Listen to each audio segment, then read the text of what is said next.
Welcome, everybody, to the September 12th Facilities and Purchasing meeting. This meeting is being recorded. And thank you, everybody who is on today for trying our pilot of this 12 o'clock in hopes of making this a little bit more accessible to everybody. So without further, let's start with our first item on the agenda. And this is the list of bills. Jason, Shayna, do you have any questions? Did I mute myself? No, I didn't. I was just looking at it and I'm assuming that first line where it says for Delta Dental, that's like almost $80,000, that's for payouts for dental insurance that we have for our employees, not like we had a bunch of kids fall down and we needed to fix their teeth or something.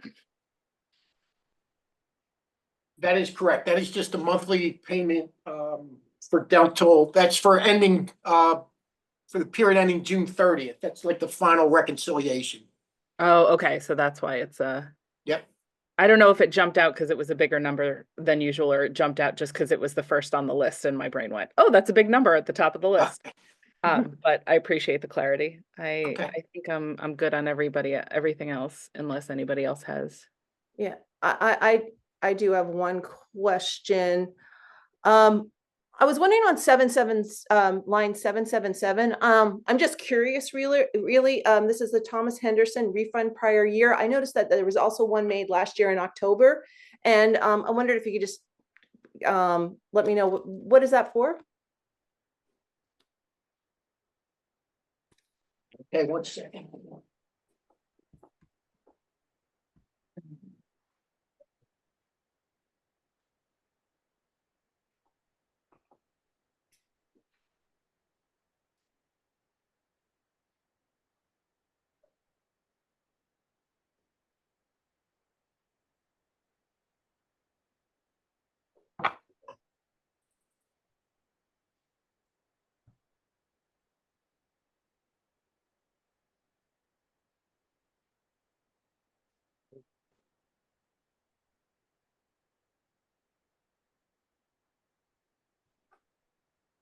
That might be the firefighters. Hold on a second.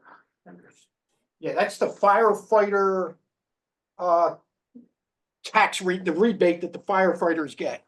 Okay, thank you. I know exactly what you're meaning. Okay. Appreciate you looking that up for me. Yep. So are we good to move this forward?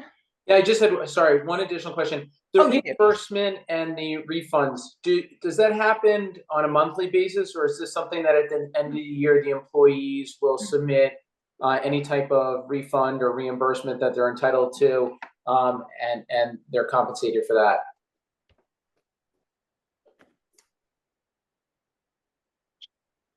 The reimbursements occur throughout the years. I'm not sure what you're. Yeah, that's what I was asking about. Yeah, they occur throughout the year.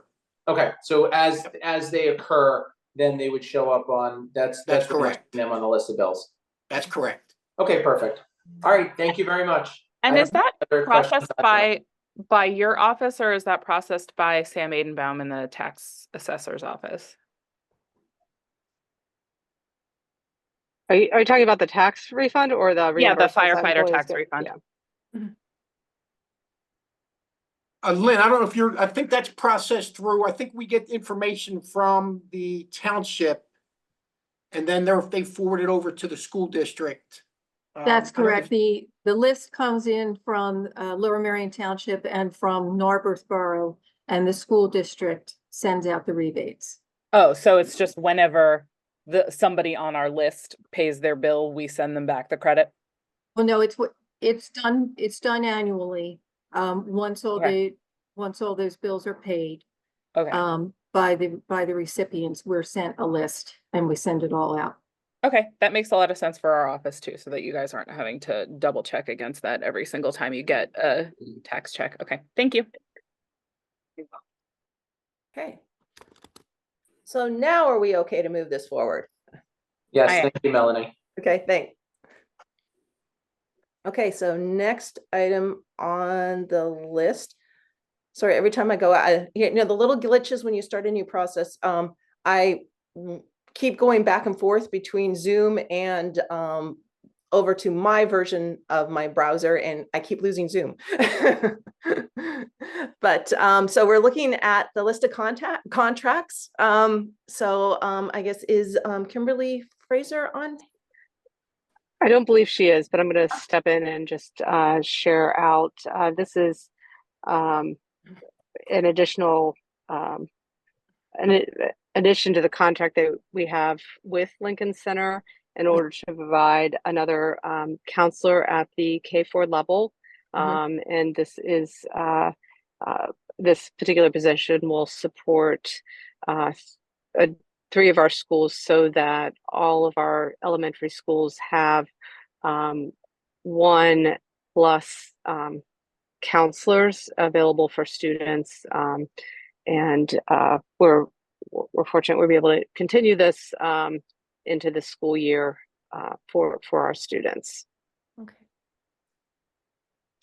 Megan, is this about what we would pay if we had a salaried person doing this? No, it's less. It's less. Oh, okay, so that's the benefit of doing it that way. All right. So essentially, so each of the elementary schools, I think, already have a counselor. This would be to split among some of those schools to make sure that we have a second counselor available at those additional schools. Correct. Excellent. All right, fantastic. Thank you. Okay. All right. Okay. Do you want me to go to the next one on the line? That one's me, unless there's other Why don't we questions. just move through them all, and then we can Okay, and the contract, the next one, Clear, is an online platform that allows us to verify residency.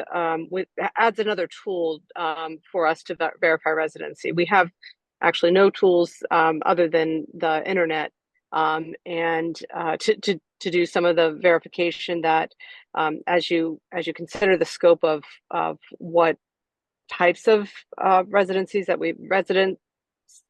we verify, including new enrollees, where there's change of address, where we have potential non-residency situations. We don't have a lot of person power earmarked for that work.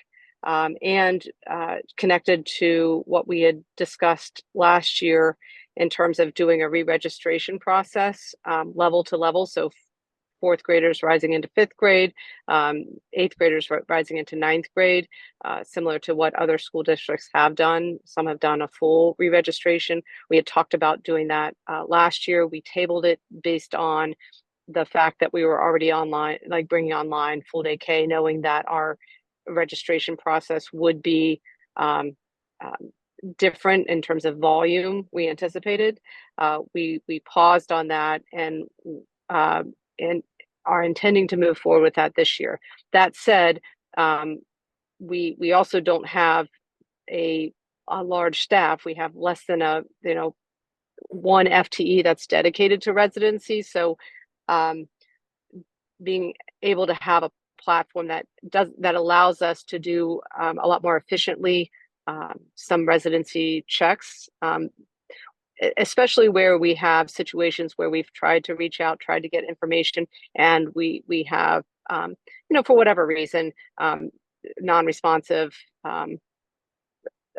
individuals, or just a way to verify something more quickly, should we need to in a time-sensitive way. So this tool, and other districts do use this tool, allows us to verify residency a little more quickly. Now, I'll also add that doesn't give us the right to immediately disenroll anyone or do anything other than if there's a disconnect or a difference in what's been reported and what we're seeing potentially through this tool, then we take the next step of providing notice, asking for, help us understand if there's additional information we need to consider.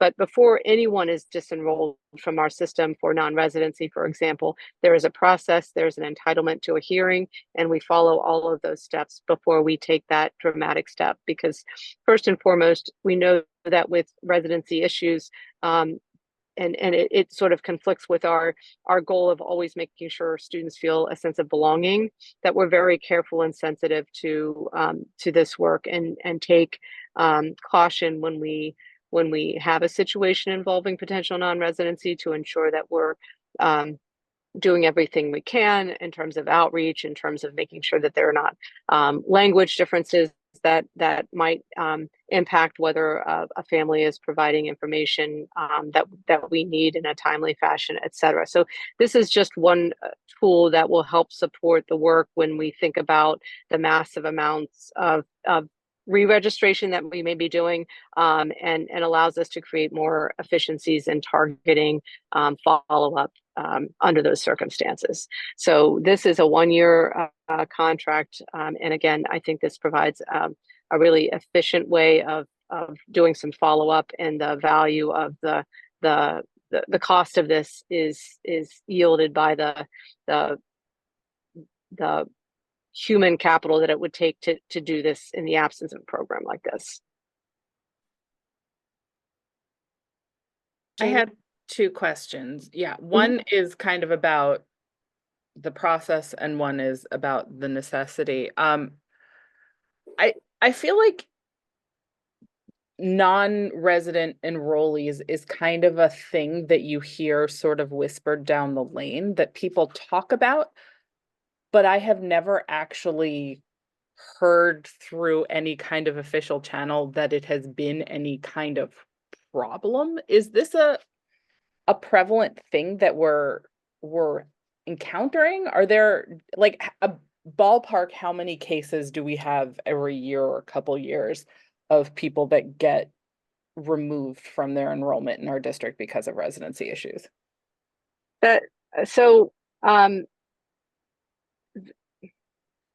Again, with the system that we use to address potential non-residency, and there's a lot of ways that might come to our attention. There might be an anonymous complaint, there might be not an anonymous complaint, there may be return mail that sometimes triggers a question about, well, it may not be a non-residency, but maybe you haven't updated your address because you moved somewhere within the district. So not always do families follow the process of updating that information for us.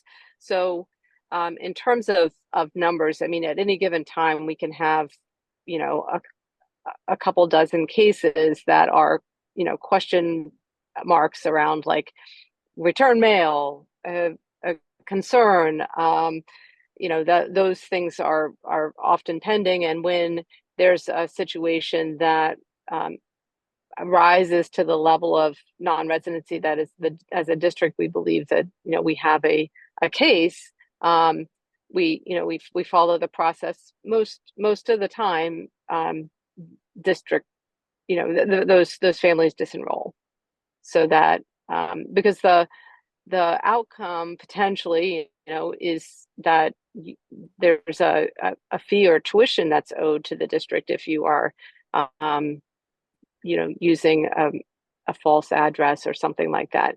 And again, we try to work with families, because the last thing we want to do is be wrong about that. That certainly undermines that sense of belonging that we have. So I would say, it can average about that much, but we also as a district haven't invested a lot of I would say human capital into like managing that work either.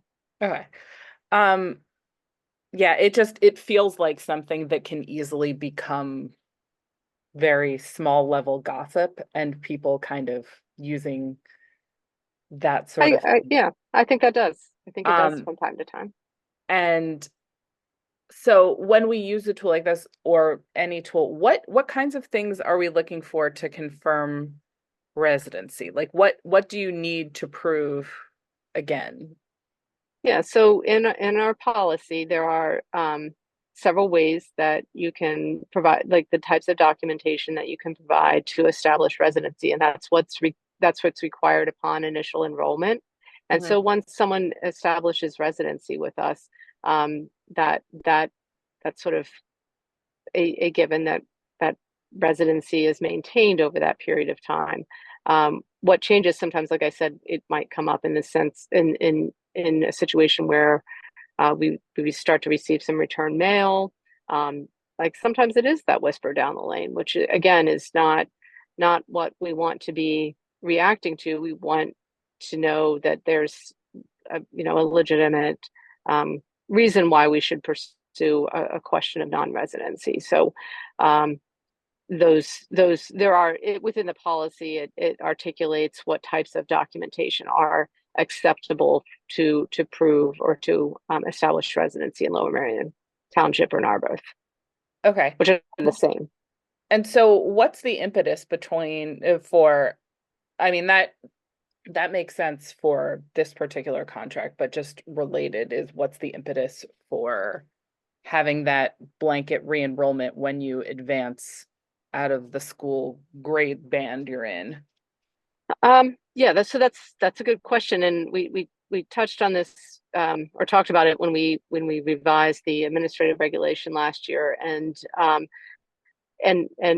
the idea is that where there may be changes in residency that we don't know about, whether it's within district or out of district, that there are some points within that 12-year period that makes sense. And like I said, other districts have done it this way, that we would pick a time that is a natural transition to say now's the time to refresh your registration.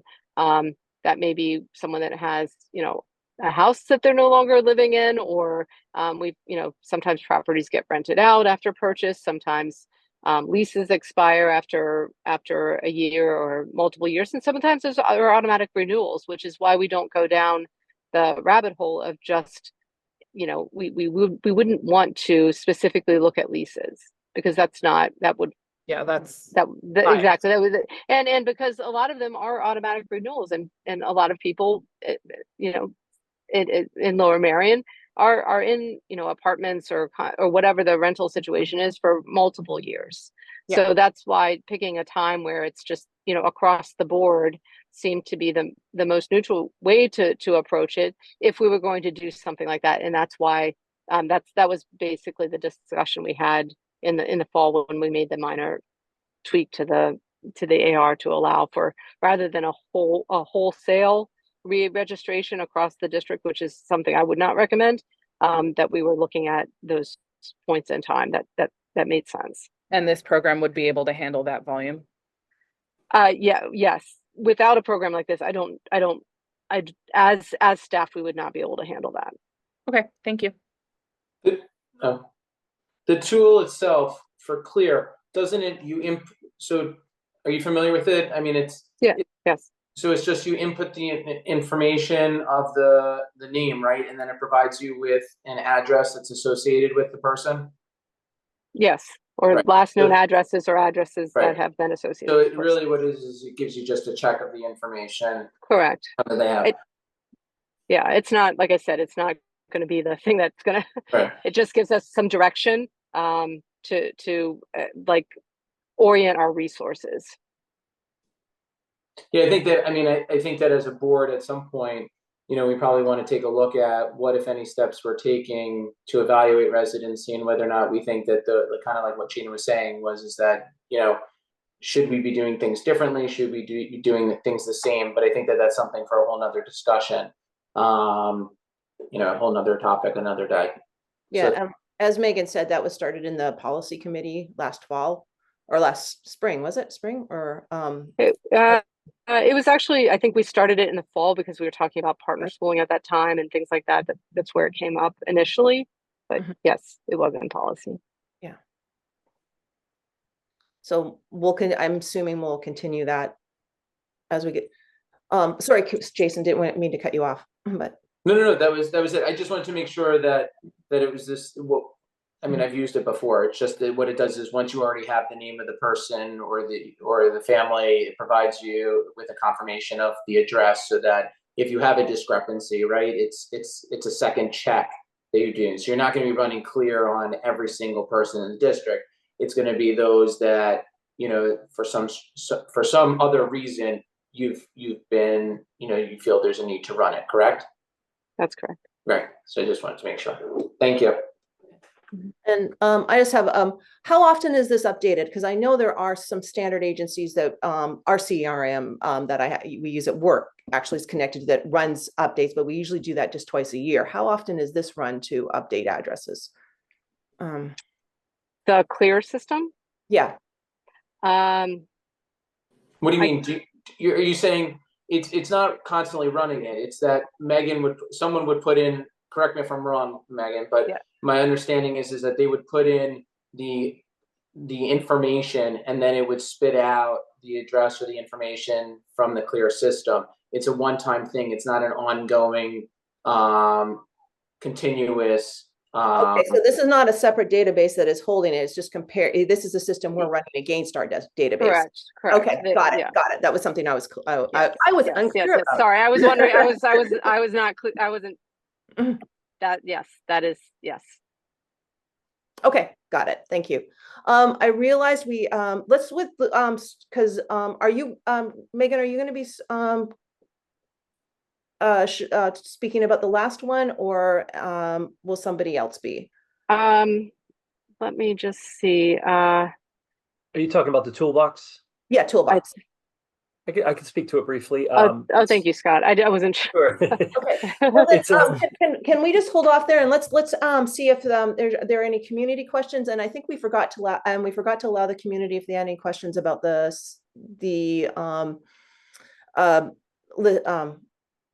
first List of bills. list of There's bills. nothing in the chat. There's nothing in the chat? Okay, thanks. Well then, Scott, please go ahead, Scott. Sure. Toolbox is a K-8 resource for regular and special education students. It is digitally based that teachers have access to, and it allows them to customize teaching and learning, differentiate skills for students that are standards based, that are specific to the student. So one of the things we talk about a lot in our professional learning communities is by name and by need, which is each individual student and what they particularly need. And Toolbox is a resource that allows teachers to do just that. Remediate, differentiate, specifically based on the student's data in front of them through the iReady program. The Toolbox is an extension of that.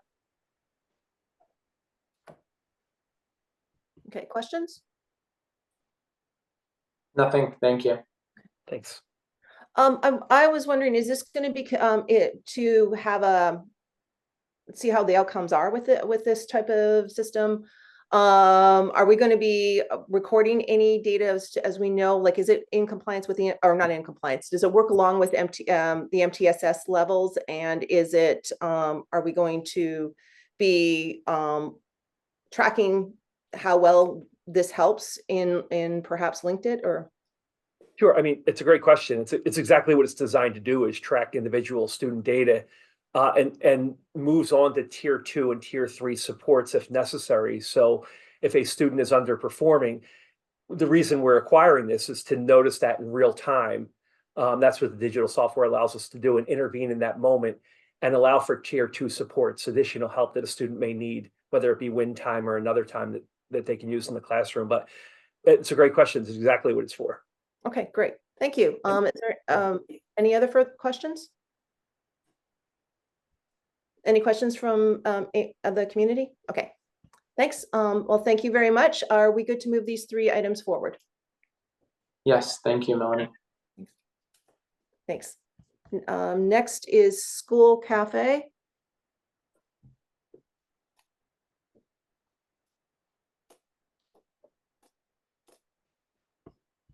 Who is speaking on? Hi, I can speak for this. Okay, thanks. So we requested multiple, numerous emails from parents regarding the maximum amount of payment allowed. Most of our parents wanted to put more than $100. And this required us to change the maximum amount to be 500 with a small increase in the fee from 225 to 295. Okay, thank you. Any questions? I just wanted to note that I appreciate you guys working so quickly to put this together. I know that, at the beginning of the school year, this was something that a lot of parents had reached out to you guys, and in a matter of weeks, you really put together really quickly. So thank you. It makes it a lot easier for parents, and we really appreciate it. Thank you. Thanks, Jason, for saying that. Any further questions? Okay, are we good to move this forward? Yes. Yeah. Okay, thank you very much. And then next is UK Chronos subscription renewal. Hi, good afternoon. This is the renewal for our timekeeping software. This is what staff clocks in and out and which monitors the accruals. We've had this for many years. Some of you might recall we moved forward with an upgrade last year. And so, we're working through that now and hope to have that done by the end of this school year. So this is really just a continuation of existing products. Do we use time clock for all of our employees or just our hourly employees? Just our hourly employees right now. We're looking through the upgrade for some flexibility on using it for some other things too. Okay. About how many hourly employees do we have versus salaried employees? We're pretty close to 50-50. And so that so we're about 800-ish. Yeah, 750. Okay. Then yeah, you definitely need a time clock. Oh, 100%. Yeah, this is not a nice to have. This is we need this to pay people properly. So yeah. Jason, any questions? No questions. Thank you. I was wondering how many ways are there that they can, is there an app associated that they could clock in and out, or is it all just that you have to be on location and scan? I heard you scan your ID. Is that what I understand?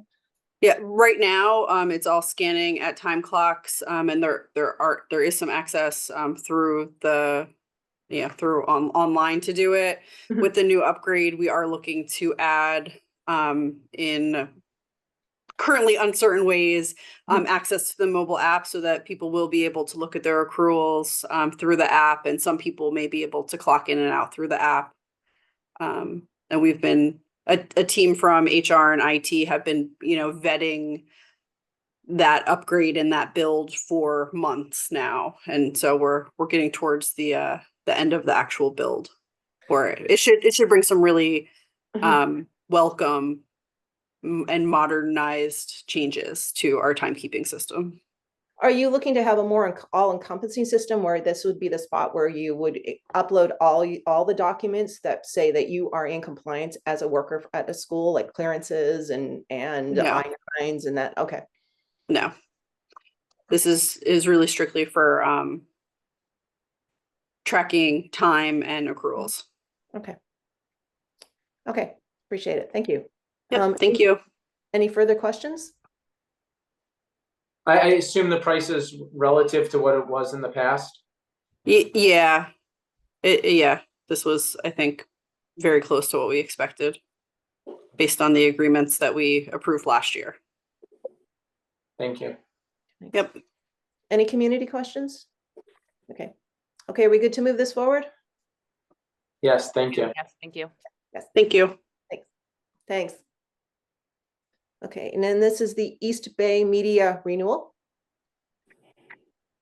Yep, I'll take that one. Good afternoon. This is the annual renewal for streaming services from East Bay Media. The amount is $8,538.60.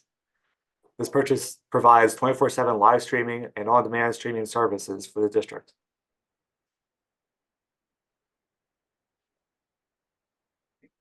Is this just for board meetings or is this for all the building events and everything? We use this Yes. for the commencements, so anything that we live stream. Okay. So this is when we click on our website and go to the links to watch something, this is what's running it in behind. Correct. Okay. Do we have any further questions? Just this is comparable to what was, again, you said it was a renewal to what was paid last year. Yes, there's some products that the company that was included in this went out of business. There's kind of a story behind it, but yes, that's the same products that we've been using for the past couple of years. So it's a different company, but it's Same company, but there's some of the streaming services is covered under this umbrella now. instead of another company that we used in the past because they had ceased operation. Okay. Okay. Okay, so it kind of rolled up under it because of that company going out. Is that what you're saying? Right, the amount is about the same. It was just split up differently in years past. Okay, okay, thank you. Community questions? No. Okay, are we good to move this forward? Yes, thank you. Okay, thank you. Next, Power School enrollment renewal. Yes, this is the Power School enrollment registration renewal in the amount of $33,653.18. This is the online registration product that permits parents and guardians to register their students and upload registration documents remotely. Thank you. We've been using this for a lot of years, so any questions? Does this also include the app usage as well? I believe the app to upload documents, yes. So I have found as a parent that the app doesn't really provide much information. In fact, you really can't do much with the app. Has there been ever discussion to be able to utilize the app to view and take advantage of the stuff that one would do online as well? The app functionality isn't quite as feature complete as the website, if that's what you mean. Yeah, I mean, the app doesn't really do anything. I mean, there's really not much information. I don't even think it has the teacher's information or anything along those lines in the app itself. So I was just curious as to if there was a plan in the future to provide parents with similar options that are available online while using the app. I think we're limited to what PowerSchool provides. So I know they continually update the app. So I'm not aware of what their plans are at this time. And is this similar in price to what we have paid in the past since we've been using that for quite some time? I believe so, yes. Thank you. And Jason, just to add, I'm interested in learning a little bit more about what your ask is. So maybe offline we can talk about it, and then we can follow up directly with PowerSchool just to see if it's in their sort of thinking in terms of development on the app. So I appreciate you raising that. I'll jump in on that conversation too. I always have thoughts and feelings about PowerSchool. Okay, great. I love people do. Yeah, my question is for you or Scott, and it's kind of tangentially related, not to this contract. I'm fully behind it. I wonder why are the report cards taken off after such a short amount of time, and why, like, does PowerSchool not have the capacity to leave the past report cards up? I wish I had a better answer. I see the administrator view. I don't know specifically what you see when you see it. So it's like you sign in and they're like, you can access your kid's report card for 2 weeks or 3 weeks, whatever it is, and then it is not available any longer. And I don't know. I was just unsure if that was a PowerSchool capacity thing or if that was an our school administration deciding to do it that way. But now that we're going to have a chit chat about PowerSchool, we can talk about it there, and we don't have to derail this meeting. I will table my question. And we did get a comment, and 100% correct. It also doesn't have the bus information in PowerSchool, the app, which is another thing that you have to sign online to look at as well. So that's another one. So we'll include that as part of that discussion offline about ways to make it streamlined and easier for parents.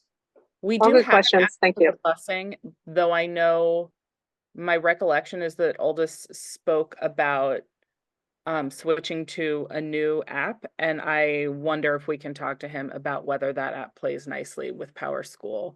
I am sort of personally inclined to not go to him with that ask this month, just while we're letting the bus routes settle out. But yeah, I think that's definitely that's a good point to bring up to have as part of this conversation. Yeah, that would be you read my mind too, because I was thinking that I think it's Transfinder app and the next to arrive, I think is, or no, that's SEPTA. No, two different things. So so in PowerSchool, if you go onto the app, you can't see what bus your child's in. So at the beginning of the year, or if they were to change your bus, you actually have to go onto the physical website to see what your bus is. in order for your status, your bus, that's a whole different app. That's Bus Status 4, which provides you with the ability to know what's going on with the bus. I believe Bus Status 4 is transferring into TransFinder. Like that's the idea of that. That shouldn't impact. It's really just the information for parents of what bus the child's on is not accessible on the app, but is accessible online. So that's another. So we'll just discuss that when we have that offline. Yeah, that sounds like a good plan. If you can compile the questions, we can try to do research and give you some answers. Sure can. That sounds great. Thank you. Thank you. Okay, we good to move this forward then? Yes, please. Yes. And I'm assuming we covered the one community comment. Yeah.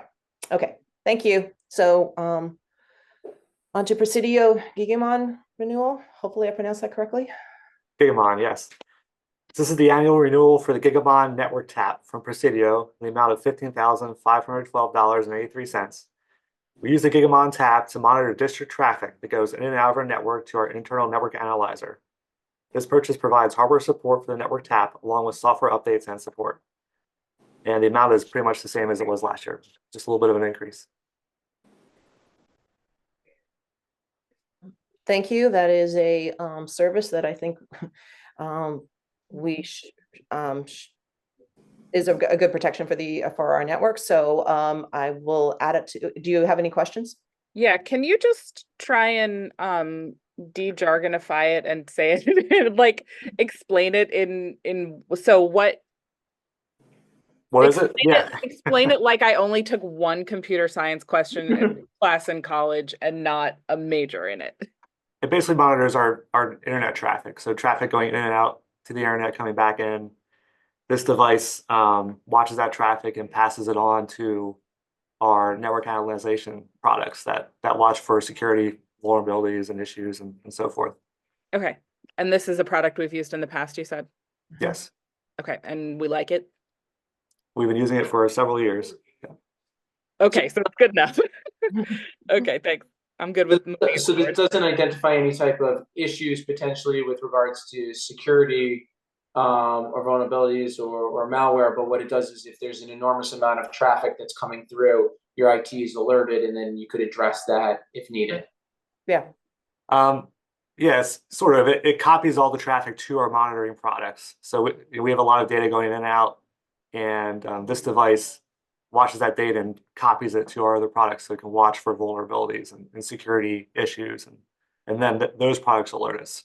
It goes to a 24/7 monitoring environment that will alert us when we're not here, and also goes to internal products that we use to alert us. Perfect. Thank you. Okay. Sure. Okay. Thank you both. Is there any questions from community? No. And so are we good to move this forward? Yes, please. Okay. Thanks. I am. Okay. Thank you. And then last, Chester Valley Engineer in the amendment. Okay, good afternoon, and I readily admit I almost said good morning, but good afternoon. And this is the amendment to the Chester Valley work.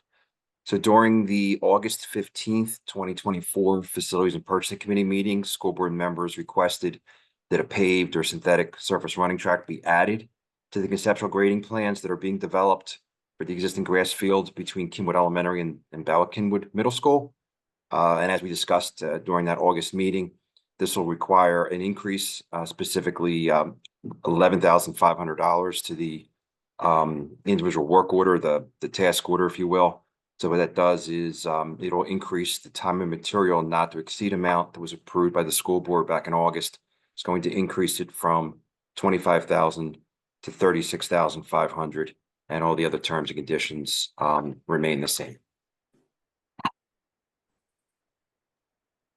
I really appreciate you going out and adding this in, and I'm fully behind the spend on this. I think it would, if we can get it done, it would be a real improvement to the facility. So the increase, just so that we're on the same page, so the increase originally what it was just for the inner grass, but now the additional will include the track so that the information that we get back will include the grass and the track so that it's much more, hopefully much more of a consolidated information so that we can go out and potentially figure out where to go from here so that we have the full picture as opposed to just pieces of it. So thank you again, Jim, for putting this together so quickly so that, you know, we go to them once and hopefully economically it's a lot better than going back in piecemeal. So thank you. So the survey work is actually complete. They did that in the last week of August, and they were going to go to cover that. They surveyed that entire area, which was the original plan. That got done the last week of August. Around September 6th, they sent us the existing conditions plan. And about an hour, maybe 2 hours ago, I did get a first draft of some of their layouts, and we're starting to get into some of the logistics. So the project's moving forward, and this will be part of it moving forward as well. Can you give us an idea of, so what would be the next step in this process? And then when should we hear back from you, just to give us an idea? So I think we'll have these conceptual plans put together. I think we certainly would gain a lot by sitting down with township staff and kind of laying everything out. They're very helpful in giving kind of a bird's eye view of things and having specific plans, and not full details, but you're going to get better input, and they're going to be able to provide better feedback if you go in there with plans versus just kind of a hand waving cocktail napkin type of approach. So I think that's something we could try to work in sometime in the October-ish timeframe, again, subject to their availability. Also, we'll need a couple weeks because we'll reach out to different vendors and different suppliers and start putting pricing together so that when we come back and we can show you what these layouts would look like, having you know, orders of magnitude cost numbers with it would also be part of what could be prepared. Really appreciate it. Thank you so much. Thank you, Jim. It seems like we're all in support of this. Is there any community comments? Okay. I think that is it. That's the last item on the agenda. So if I can say thank you for everybody who was here today. Our next meeting will be on October 17th. And if you want to give us any feedback on whether this time is a good, you like our pilot project or not, or if you have any other suggestions, we would appreciate it. Thank you for everybody who joined us today in the meeting. And have a good afternoon, everybody. Have a good afternoon. Thank you.